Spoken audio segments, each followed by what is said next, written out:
వెళ్దాం. 500 నొక్కేసాం కదా, ఇంక దీన్ని చంపేసి ఉద్యమంలో ఉండాలి మనం. రామ చిలకమ్మ ప్రేమ అమలకమ్మ. నాన్నగారికి దండం పెట్టుకో.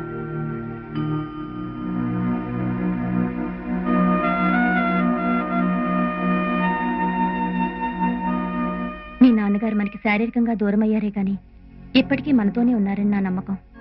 అందుకే ఆయన సమక్షంలో నీకు శుభవార్త చెప్పాలనుకుంటున్నాను. ఏంటమ్మా? నీకు పెళ్లి చేయాలని నిర్ణయించుకున్నాను రా. పెళ్ళా? అప్పుడే నాకు పెళ్ళేంటమ్మా? నేను ఎందుకు ఇంత సడన్ గా పెళ్లి చేయాలనుకుంటున్నానో చెప్తాను.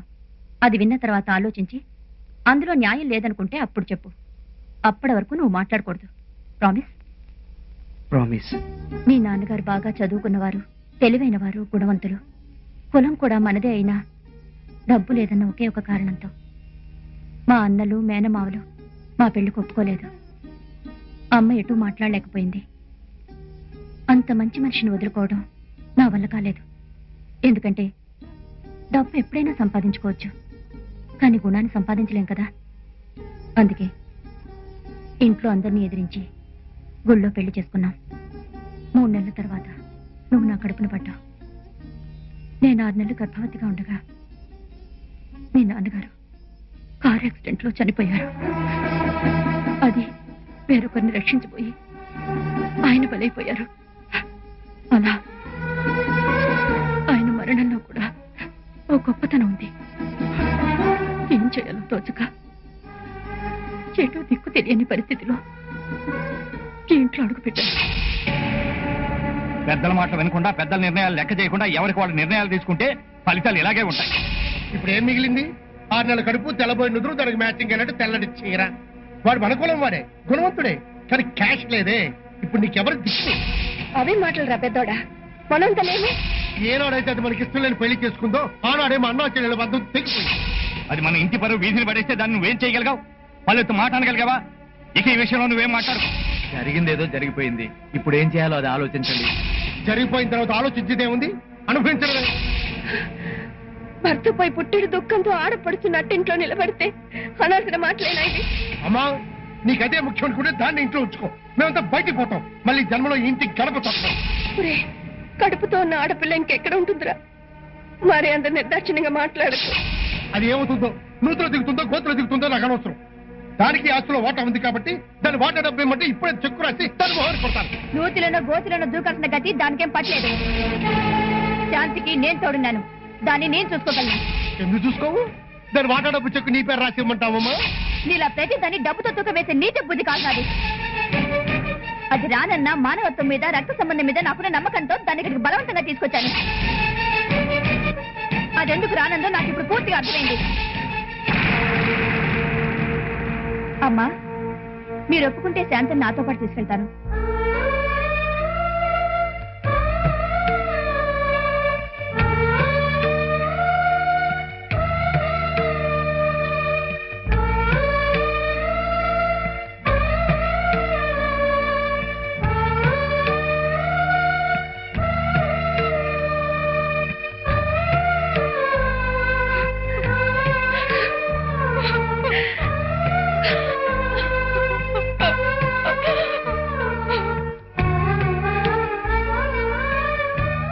చావు తప్ప వేరే గత్యంతరం కనబడని టైంలో నాకు అండగా నిలబడి మనోస్థైర్యాన్నిచ్చి నన్ను లా కాలేజీలో చేర్పించి లాయర్ని చేసి సొసైటీలో ఒక మనిషిగా నిలబెట్టింది సావిత్రి. ఆ తర్వాత తన భర్తతో అమెరికా వెళ్ళిపోయింది. ఈ 15 ఏళ్లలో నన్ను చూడటానికి భార్యాభర్తలిద్దరూ 3 సార్లు వచ్చారు. నువ్వు అమ్మమ్మ దగ్గరికి వచ్చాక నిన్ను అమెరికా పంపే విషయంలో నేను సావిత్రికి ఫోన్ చేశాను. అప్పుడు తనకు ప్రపోజల్ చేసింది, తన కూతుర్ని నీకిచ్చి పెళ్లి చేయమని. ఆ మాట వినగానే అడగకుండానే దేవుడు వరమిచ్చినంత ఆనందపడ్డాన్రా. నా బతుకు అర్థాన్నిచ్చిన దాని రుణం ఎప్పటికీ తీర్చుకోలేనేమో అనుకుంటున్నా. నాకు ఆ భగవంతుడే మార్గం చూపించాడేమో అనిపించింది. మాట ఇచ్చేసావా అమ్మా? మాట ఇవ్వడం ఏంట్రా? వెంటనే సరే అన్నాను. మళ్ళీ అవకాశం ఎక్కడ చేజారిపోతుందో అన్న ఆదుర్తాతో వెంటనే పంతులు గారిని కన్సల్ట్ చేసి ముహూర్తాలు కూడా పెట్టించేశాను.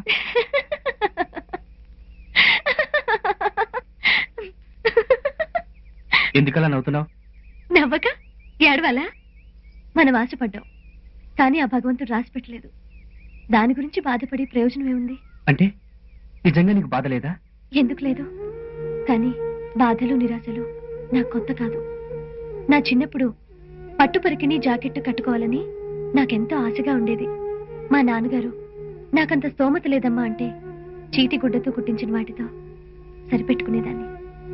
10th ఫస్ట్ క్లాస్ లో పాస్ అయిన రోజున ఇంటర్లో చేరతాను నాన్న అంటే, నువ్వు పై చదువులు చదివితే అంతకన్నా పెద్ద చదువులు చదివిన వాడిని తీసుకొచ్చి పెళ్లి చేసే స్తోమత నాకు లేదమ్మా అంటే దుఃఖంతో పాటు చదువుకున్న చదువును కూడా దిగమింగుకున్నాను.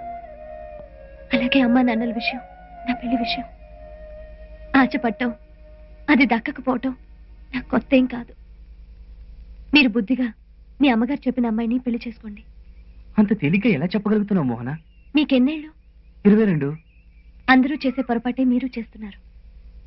అమ్మ కడుపులో ఉన్న 9 నెలల్ని అందరూ మర్చిపోతారు. మీ అమ్మగారితో మీకున్న అనుబంధం 22 ఏళ్ల 9 నెలలు. మీ నాన్నగారితో ఆవిడ ఆనందంగా గడిపింది కొన్ని నెలలు మాత్రమే. అప్పటి నుంచి అయిన వాళ్ళకి అన్ని సుఖాలకి దూరమై కేవలం మీకోసం బ్రతికారామె. నా కొడుకు ఎదగాలి, ప్రయోజకుడు కావాలి అన్న ధ్యాసే తప్ప వేరే ఆశ ఏమీ లేదు ఆవిడికి. అలాంటి అమ్మ కోసం నన్ను వదులుకోవటం త్యాగం కాదు, అది మీ బాధ్యత. నేనంతా ఒక పని పిల్లని. వెళ్ళండి, నన్ను మర్చిపోండి. నేను మిమ్మల్ని మర్చిపోతాను. నిజంగా నన్ను మర్చిపోగలవా మోహన? ఎందుకు మర్చిపోలేను? పట్టు పరికిని జాకెట్ అంత తేలిక మర్చిపోగలను. విశ్వం, వెళ్ళండి. అన్నట్టు మర్చిపోయాను, మీ పెళ్లికి నాకు బహుమతిస్తారా? మనిద్దరి విషయం నీకు నాకు తప్ప ఇంకొకరికి తెలియకూడదు. ఒకవేళ అలా జరిగితే నా మీద ఒట్టే. ఒరే విశ్వం, ఎక్కడున్నారా? వెళ్ళండి.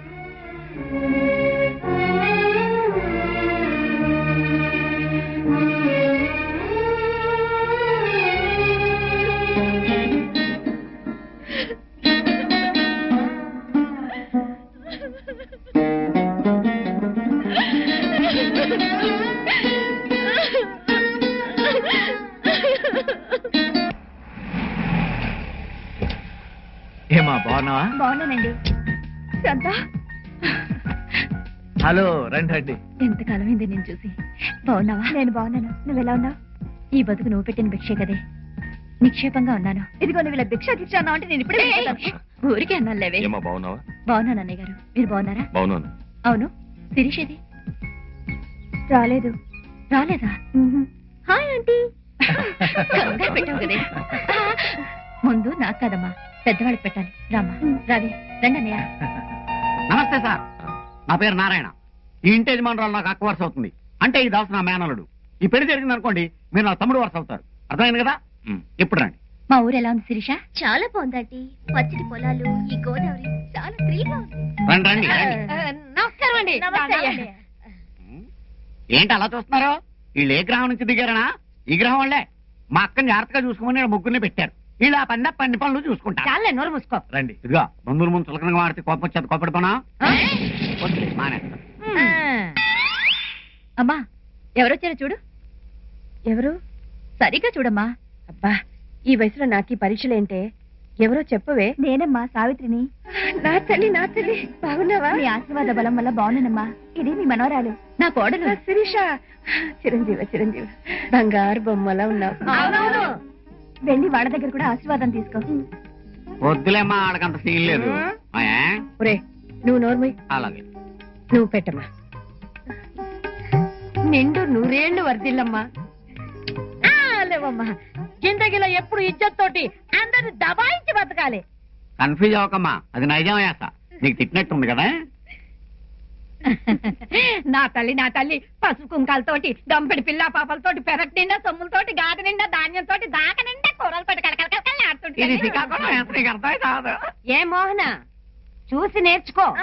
కోట్ల ఆస్తి, పైగా అమెరికాలో ఉంది.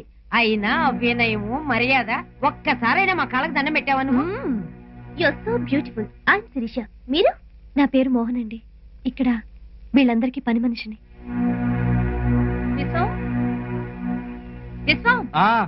వస్తున్నా. ఇక్కడేం చేస్తున్నావురా?